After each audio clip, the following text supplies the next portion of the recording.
بسم اللہ الرحمن الرحیم۔ محترم ناظرین، جو انسان یہ آیت 7 بار پڑھے اللہ پاک اس کو وہاں سے دولت اور رزق عطا کرتے ہیں جہاں سے اس نے کبھی سوچا بھی نہیں ہوتا۔ میری وہ بہن اور بھائی جس کے گھروں میں بہت زیادہ غریبی ہے، گھر کے مالی حالات خراب ہیں، گھر میں رزق میں تنگی آ چکی ہے، گھر میں کہیں سے پیسہ نہیں آ رہا، جن کے ہاتھوں میں پیسہ نہیں ٹکتا، جیب پیسوں سے خالی ہے، اور جن کو بڑے سے بڑا پیسوں کا مسئلہ درپیش ہے اور وہ کہیں سے مدد مانگ رہے ہیں لیکن کہیں سے ان کا مسئلہ حل نہیں ہو رہا، تو وہ یہ وظیفہ کر لیں، انشاءاللہ ان کے تمام مسئلے حل ہو جائیں گے۔ ناظرین محترم، اللہ تعالیٰ نے انسان کو دنیا میں آزمائش کے لیے بھیجا ہے، اور ان آزمائشوں میں سے ایک آزمائش مال و دولت کی کمی اور غربت ہے، لیکن اسلام نے نہ صرف اس مسئلے کی حقیقت کو بیان کیا ہے بلکہ اس سے بچنے اور نجات پانے کے لیے بھی واضح اور مؤثر رہنمائی فراہم کی ہے۔ قرآن مجید اور احادیث نبویہ میں محتاجی سے بچنے کے کئی روحانی، عملی اور اخلاقی طریقے بیان کیے گئے ہیں جن پر عمل کر کے انسان دنیا میں بھی عزت کے ساتھ زندگی گزار سکتا ہے اور آخرت میں بھی سرخ روح ہو سکتا ہے۔ ہمارا آج کا وظیفہ بھی غربت و تنگ دستی میں ہاتھ پھیلا کر مانگنے کے بجائے ایک آیت کو 7 بار پڑھنے کا وظیفہ ہے۔ جو اس آیت کو 7 بار پڑھ لیتا ہے اللہ تعالیٰ اس کو کسی کا محتاج نہیں ہونے دیتا، اور اللہ تعالیٰ کے دیے ہوئے پر شکر ادا کرتا ہے تو اللہ تعالیٰ اس کو مزید عطا فرماتا ہے، اور جو صبر سے کام لیتا ہے اور ان وظائف کو، ان اعمال کو اپنی زندگی کا حصہ بنا لیتا ہے تو اللہ تعالیٰ اس کی محتاجی کو دور کرتے ہوئے اس کی ہر خواہش کو پورا کر دیتا ہے، اس کو مال و دولت، رزق وافر مقدار میں عطا کرتا ہے، اس کو کسی کے آگے ہاتھ پھیلانے کی ضرورت نہیں پڑتی۔ ناظرین، تمام تعریف اور شکر اس ذات کا جس نے ہمیں ایک اور دن اپنی عبادت کے لیے عطا فرمایا۔ آج کی اس عظیم دن میں اللہ رب العزت کا فضل حاصل کرنے کے لیے اور اس کا شکر ادا کرنے کے ساتھ ساتھ اس کی عبادت میں مشغول رہنا چاہیے۔ اس کی عبادت کرنے کے کئی طریقے ہیں۔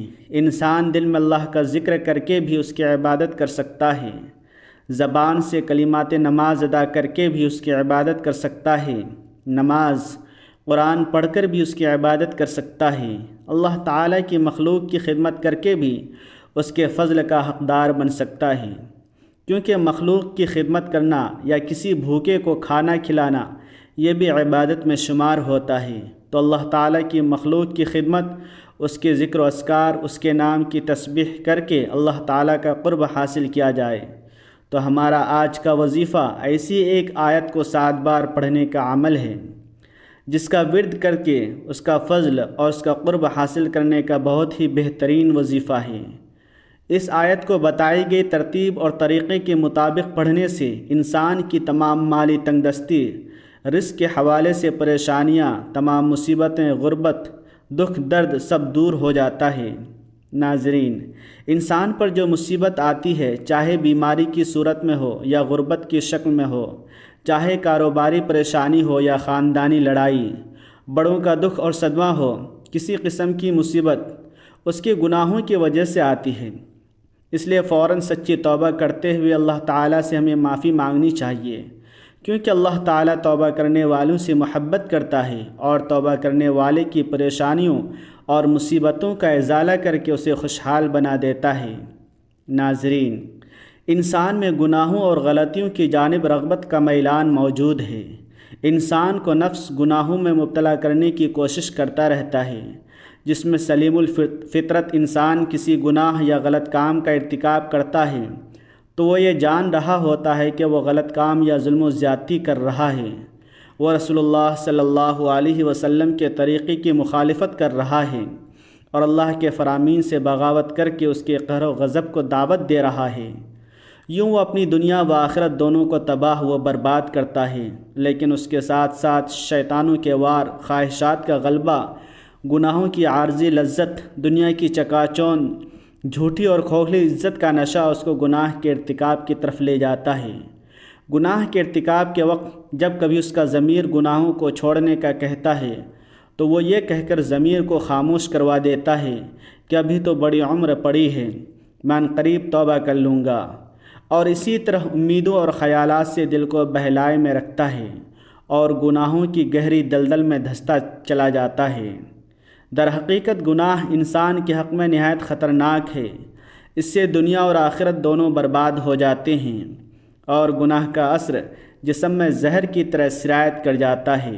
ناظرین، حضرت آدم علیہ السلام کو جنت سے نکالے جانے اور ابلیس کے ملعون ہونے کی وجہ بھی نافرمانی تھی۔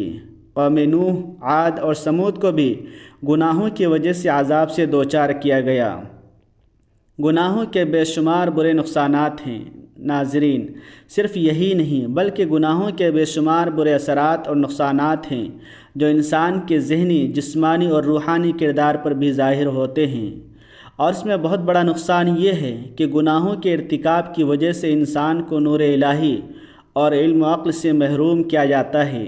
امام شافعی رحمۃ اللہ علیہ فرماتے ہیں کہ میں نے اپنے استاد سے کمزور حافظے کی شکایت کی تو انہوں نے مجھے ترک گناہ کی نصیحت فرمائی، اور انہوں نے بتایا کہ اللہ ایک نور ہے اور اللہ کا نور گنہگار کو نہیں دیا جاتا۔ ناظرین، گناہ کا ایک اثر یہ بھی ہوتا ہے کہ انسان کی روزی اور رزق میں تنگی آ جاتی ہے۔ یاد رکھیے، اصول رزق اور فراہمی معاش کے لیے ترک گناہ سے بہتر کوئی چیز نہیں۔ اللہ تعالیٰ فرماتے ہیں کہ جو شخص اللہ سے ڈرتا ہے اور گناہوں سے باز آ جاتا ہے، اللہ اس کے لیے مشکلات سے بھی نکلنے کا راستہ پیدا کر دیتا ہے اور اسے ایسے رزق دے گا جہاں سے اس کا گمان بھی نہیں جاتا۔ انسان کے دل میں اللہ کی عظمت کم ہو جاتی ہے، تبھی تو انسان گناہ کرتا ہے۔ گناہ کرنے میں کوئی عار محسوس نہ کرے تو دل پر پردہ پڑ جاتا ہے اور مہر لگ جاتی ہے۔ جب انسان اللہ کو بھول جاتا ہے تو اللہ انہیں برباد کر دیتا ہے، ذلت اور رسوائی ان کا مقدر ہو جاتی ہے۔ ناظرین، اللہ بڑا بے نیاز ہے، جبکہ بندہ ہر لمحہ اس کا محتاج ہے، پھر وہ اللہ کے ذکر سے کیسے غافل رہ سکتا ہے؟ اور اگر غافل رہتا ہے تو یقین کر اپنی جان پر خود ظلم کرتا ہے، کیونکہ اللہ تو اپنے بندے پر کبھی ظلم نہیں کرتا، بلکہ لوگ اپنی جانوں پر خود ظلم کرتے ہیں۔ اس کا حال ایسا ہوتا ہے جیسے اس کے پاس تلوار تو موجود ہو مگر زنگ آلود ہو۔ گناہوں سے دل زنگ آلود اور مفلوج ہو جاتا ہے۔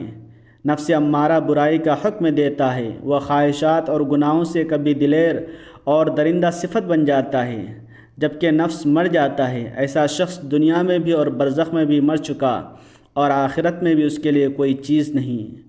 اگر وہ اللہ تعالیٰ کو یاد کرتا ہے تو دل ساتھ نہیں دیتا، زبان ذکر کرتی ہے تو دل غافل ہو جاتا ہے۔ دنیا میں پیش آنے والے حالات پر سب سے زیادہ اثر انداز ہونے والی چیز انسان کے اچھے یا برے اعمال ہی ہیں، جن کا براہ راست تعلق اللہ تعالیٰ کی خوشنودی اور ناراضگی سے ہے۔ کسی واقعے اور حادثے کے طبی اسباب جنہیں ہم دیکھتے ہیں، سنتے اور محسوس کرتے ہیں، وہ کسی اچھے یا برے واقعے کے لیے محض ظاہری سبب کے درجے میں ہیں۔ سادہ لوگ حادثات، وفات کو صرف طبی اور ظاہری اسباب سے جوڑتے ہیں اور پھر اسی اعتبار سے ان کو حوادث سے بچاؤ کی تدبیر کرتے ہیں۔ شرعی تعلیمات کی روشنی میں بحیثیت مسلمان ہمیں یہ اعتقاد رکھنا ضروری ہے کہ یہ سب کچھ اللہ تعالیٰ کے حکم اور امر سے ہوتا ہے، جس کا عقل اور حواس خمسہ کے ذریعے ادراک کرنے سے ہم قاصر ہیں۔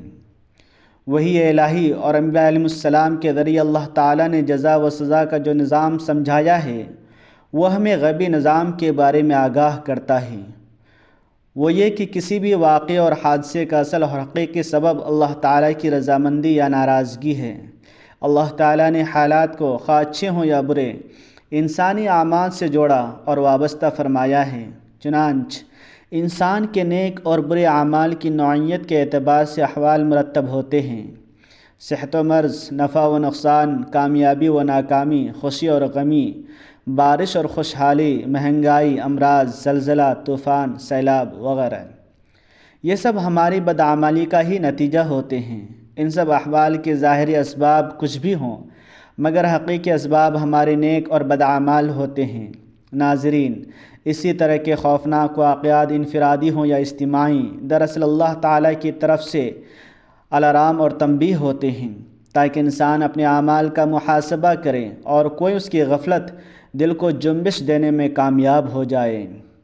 جب بھی میں کہتا ہوں کہ اللہ تعالیٰ میرا حال دیکھ اور حکم ہوتا ہے اپنے نام اعمال دیکھ۔ دنیا میں پیش آنے والے اچھے یا برے واقعات سے حاصل ہونے والا انسانی تجربہ بھی اسی پر شاہد ہے کہ ہمارے سارے لوگ اور قوموں پر اللہ تعالیٰ کی نافرمانی کی وجہ سے دنیا میں ہی مختلف قسم کے عذاب آئے۔ مثلاً کوئی مسخ کیا گیا، کوئی زمین میں دھسایا گیا، کوئی دریا میں غرق کیا گیا، کوئی طوفان کی نظر ہوا، اور ان تباہ شدہ عوام کی بستیوں کے کھنڈرات آج بھی اس حقیقت پر مبنی ہیں۔ اللہ تعالیٰ نے قرآن مجید اور حضور علیہ الصلاۃ والسلام نے احادیث مبارکہ میں اعمال کی حسب نوعیت اس بات کو جیسی کرنی ویسی ورنی کے مختلف پہلو اور طریقوں سے بیان فرمایا ہے۔ امت کو بدعمالیوں کے برے نتائج سے آگاہ فرما کر اصلاح کا حکم دیا۔ چنانچہ کچھ غلطیاں ہوتی ہیں جو رزق کم کرنے کا باعث بنتی ہے اور ان مشکلات کا شکار رہتے ہیں، تو آج ہم آپ کو ایسی چیز کے بارے میں بتانے والے ہیں کہ وہ کون سی عام غلطیاں ہیں جو ہمارے رزق میں مشکلات پیدا کرتی ہیں اور اللہ تعالی ہمارا رزق تنگ کر دیتا ہے۔ آپ کو حدیث مبارکہ کی روشنی میں بتائیں گے کہ کس وجہ سے اللہ تعالی انسان کا رزق کم کر دیتا ہے۔ اس کے بعد کچھ کام ضروری کرنے ہوں گے جو آپ کے لیے آسانیاں پیدا کریں گے، جتنے چاہیں کر سکتے ہیں۔ اللہ تعالیٰ کا نام لیں، اللہ تعالیٰ سے مانگتے رہیں تو بے شمار نعمتیں اللہ پاک آپ کو عطا فرما دے گا۔ سب سے پہلا عمل یہ کہ جوتے پہن کر یا کھڑے ہو کر یا ننگے سر کھانا کھانا رزق میں کمی کا باعث بنتا ہے۔ ناظرین، بہت سے لوگ جوتے پہن کر کھانا کھا رہے ہوتے ہیں یا جلدی جلدی میں کھڑے ہو کر کھانا کھا رہے ہوتے ہیں۔ ہم بہت سی ایسی خواتین کو بھی دیکھتے ہیں جو ننگے سر بھی کھانا کھا رہی ہوتی ہیں۔ مثلاً ہمارے گھروں کی عورتیں بھی ننگے سر کھانا کھا رہی ہوتی ہیں اور کھانا بھی دے رہی ہوتی ہیں، جس کی وجہ سے ہمارے گھروں کا رزق تنگ کر دیا جاتا ہے۔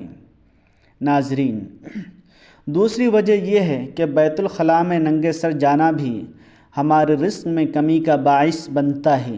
عام طور پر دیکھا جاتا ہے کہ جب خواتین بیت الخلاء جاتی ہیں تو ان کا سر ننگا ہوتا ہے۔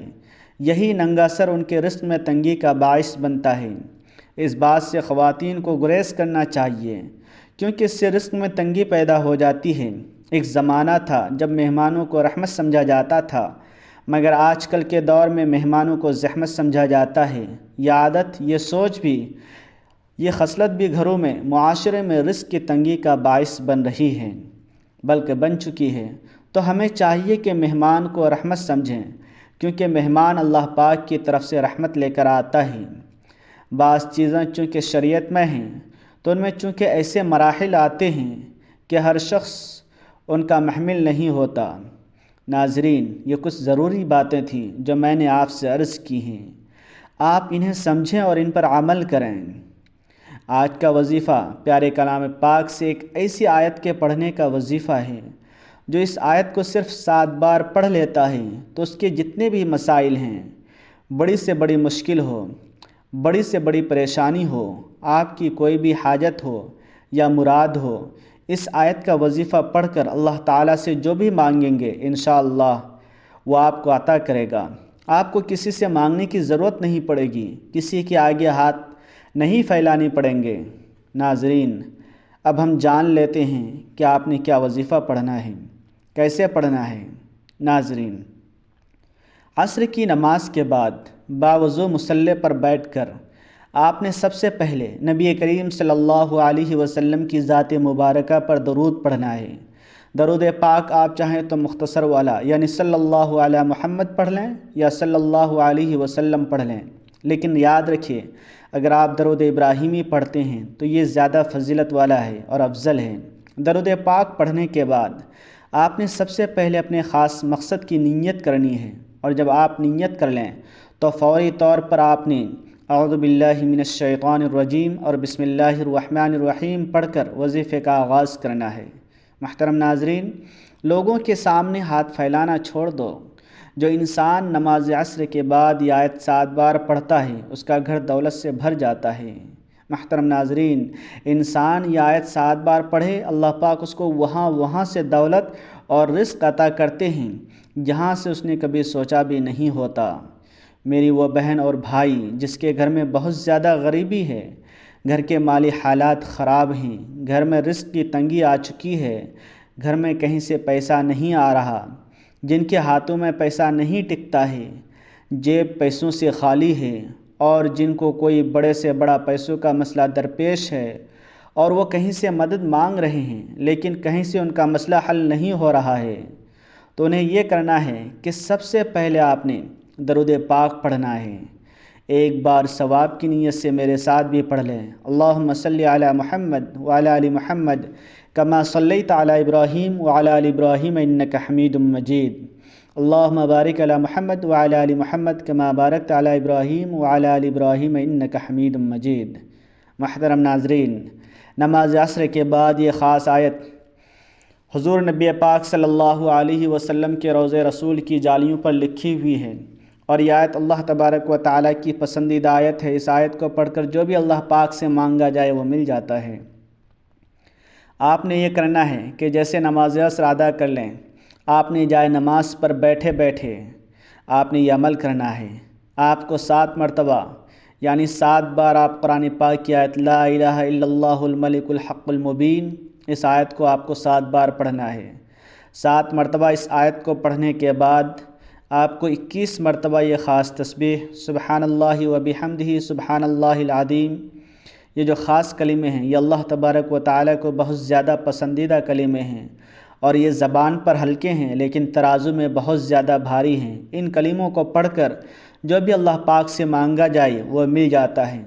تو آپ نے 21 بار سبحان اللہ و بحمدہ سبحان اللہ العظیم اس کو پڑھنا ہے۔ اول و آخر درود پاک پڑھنا ہے۔ اگر یہ عمل آپ نے نماز عصر کے بعد کر لیا تو یقین کیجئے جو بھی بڑے سے بڑا مالی مسئلہ ہوگا وہ حل ہو جائے گا۔ اللہ پاک آپ کے گھر میں غیبی بارش عطا کر دیں گے، اور وہاں سے رزق ملے گا جہاں سے آپ نے کبھی سوچا بھی نہیں ہوگا۔ توجہ اور دھیان سے اور دل میں اپنے گناہوں پر ملامت کرتے ہوئے سچی توبہ کرتے ہوئے استغفار پڑھنا ہے، تاکہ اللہ تعالیٰ آپ کے گناہوں کو معاف فرما کر آپ پر نظر کرم فرمائے، اور آپ کے رزق کی پریشانیاں، مال و دولت کی تنگی کو دور فرمائے، تاکہ آپ کو کسی کے سامنے ہاتھ پھیلانے کی ضرورت نہ پڑے، نہ کسی سے ادھار مانگنے کی ضرورت پڑے۔ بندوں کے سامنے رسوا ہونے سے بہتر ہے کہ اللہ تعالیٰ کی تسبیح بیان کی جائے، اس کو راضی کیا جائے، کیونکہ جب اللہ تعالیٰ بندے سے راضی ہو جاتا ہے تو اس کو وہ سب کچھ عطا کرتا ہے جس کی وہ خواہش کرتا ہے۔ تو آپ نے اپنے وظیفے کو اپنے گناہوں اور غلطیوں کوتاہیوں کی وجہ سے ضائع نہیں کرنا۔ آخر میں استغفار کا ذکر کرنا لازمی ہے، اور اس کے بعد درود شریف پڑھنا ہے، جتنا وظیفہ شروع کرنے سے پہلے پڑھا تھا۔ پھر اللہ تعالیٰ سے اپنے مقاصد، اپنے خواہشات، اپنی مراد کے لیے رو رو کر گڑ گڑا کر دعا مانگنی ہے۔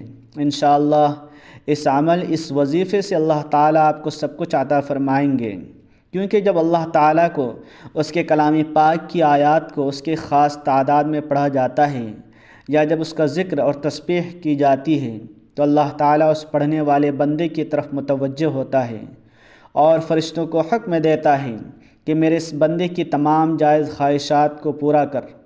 فرشتے اللہ تعالیٰ کے حکم سے اس کے تمام پریشانیاں دور کر دیتے ہیں اور اس کے لیے آسانیاں پیدا کر دیتے ہیں۔ اس کو وافر مقدار میں رزق عطا کیا جاتا ہے اور اس کی نسلوں کو بھی خوشحال کر دیا جاتا ہے۔ اے اللہ رب العزت، اے ساری کائنات کے شہنشاہ، اے ساری مخلوق کو پالنے والے، اے زندگی موت کا فیصلہ کرنے والے، اے آسمانوں اور زمینوں کے مالک، اے پہاڑوں اور سمندروں کے مالک، اے انسانوں اور جناتوں کے معبود، اے عرش اعظم کے مالک، اے فرشتوں کے معبود، اے عزت اور ذلت کے مالک، اے بیماروں کو شفا دینے والے، اے بادشاہوں کے بادشاہ، اے اللہ ہم تیرے گنہگار بندے ہیں، ہم تیرے خطا کار بندے ہیں، ہمارے گناہوں کو معاف فرما، ہماری خطاؤں کو معاف فرما۔ اے اللہ ہم اپنے آگے پیچھے، اہل صغیرہ و کبیرہ سبھی گناہوں، خطاؤں اور نافرمانیوں کی معافی مانگتے ہیں۔ اے اللہ رب العزت، ہم اپنے گناہوں سے توبہ کرتے ہیں، ہماری توبہ قبول فرما۔ اے اللہ ہم گنہگار ہیں، سیاہ کار ہیں، بدکار ہیں، تیرے احکام کے نافرمان ہیں، ناشکرے ہیں، لیکن میرے معبود تیرے نام لیوا بندے ہیں، تیری توحید کی گواہی دیتے ہیں، تیرے سوا کوئی عبادت کے لائق نہیں ہے، تیرے سوا کوئی بندگی کے لائق نہیں ہے، تیرے سوا کوئی تعریف کے لائق نہیں ہے۔ ہمارے معبود، ہمارے گناہ تیری رحمت سے بڑے نہیں ہیں، تو اپنی رحمت سے ہمارے گناہ معاف کر دے۔ اے اللہ پاک، ہمیں گمراہی کے راستے سے ہٹا کر صراط مستقیم کے راستے پر چلنے والا بنا دے۔ اے اللہ، ایسی نمازیں پڑھنے کی توفیق عطا کر جس نماز سے تو راضی ہو جائے، زندگی میں ایسے نیک اعمال کرنے کی توفیق عطا کر جن اعمالوں سے تو راضی ہو جائے، ہمیں ایسی زندگی گزارنے کی توفیق عطا کر جس زندگی سے تو راضی ہو جائے، ایمان پہ زندہ اور ایمان پہ ہی موت عطا کر۔ اے اللہ، ہمیں تیرے احکام کی فرما برداری کرنے والا بنا، اور تیرے پیارے حبیب جناب محمد الرسول اللہ صلی اللہ علیہ وسلم کے نیک اور پاکیزہ اعمال کو اپنانے والا بنا دے۔ اے اللہ، ہماری پریشانی کو دور کر دے۔ اے اللہ، جو بیمار ہیں انہیں شفائے کاملہ عطا فرما۔ اے اللہ، جو بے اولاد ہیں انہیں اپنے خزانوں میں سے نیک اور صالح اولاد عطا فرما۔ اے اللہ، جن کے جو کام رکے ہوئے ہیں وہ پورے کر دے۔ اے اللہ، بچھڑے ہوئوں کو ملا دے۔ اے اللہ، شادی شدہ جوڑوں میں محبت اور خلوص پیدا کر دے اور ان کی زندگیوں میں برکت ڈال دے۔ اے اللہ، تمام لڑکے اور لڑکیوں کے نصیب اچھے کر دے۔ اے اللہ، جو قرض کے بوجھ تلے دبے ہوئے ہیں ان کا قرض جلد سے جلد ادا کروا دے۔ اے رب العزت، شیطان سے ہماری حفاظت فرما۔ اے اللہ، حلال رزق کمانے کی توفیق عطا فرما۔ دعا ہے کہ اللہ تعالیٰ میرا سنایا ہوا اور آپ کا سنا ہوا اپنی بارگاہ میں قبول و منظور فرمائے۔ آمین۔ جزاک اللہ۔ ناظرین، اپنی رزق میں برکت، وسعت اور کشادگی کے لیے اللہ تعالیٰ کی 99 ناموں میں سے کوئی ایک نام لکھ کر کمنٹ میں ضرور شیئر کریں۔ اللہ تعالیٰ ہم سب کا حامی و ناصر ہو۔ آمین۔ جزاک اللہ۔